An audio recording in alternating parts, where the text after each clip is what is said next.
Police കസ്റ്റഡിയിലിരിക്കെ കുഴഞ്ഞുവീണ Niranam പഞ്ചായത്തിന്റെ മുൻ president K P. പുന്നൂസിന്റെ ആരോഗ്യനിലയിൽ നേരിയ പുരോഗതിയുണ്ടെന്ന് സൂചന.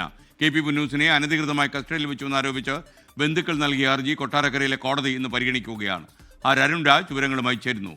പറയൂ അരുൺ.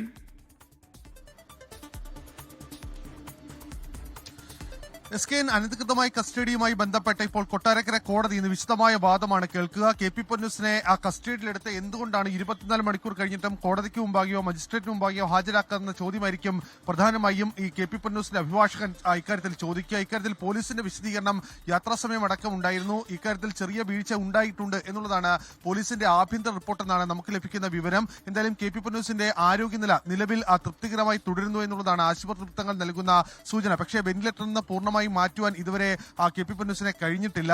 ഈ കാര്യത്തിൽ പോലീസ് സേനയ്ക്കുള്ളിൽ ആഭ്യന്തര അന്വേഷണം ആരംഭിച്ചിട്ടുണ്ട്. കാരണം ഏത് സമയത്താണ് കണ്ണനല്ലൂർ പോലീസ് ഈ കോട്ടയത്തെത്തി കെ.പി. പുന്നൂസിനെ പിടികൂടുന്നത്, ഇതുമായി ബന്ധപ്പെട്ട CCTV ദൃശ്യങ്ങൾ ഉന്നത ഉദ്യോഗസ്ഥർ ശേഖരിക്കാനുള്ള നിർദ്ദേശം കൂടി ഘട്ടത്തിൽ നൽകിയിട്ടുണ്ട്.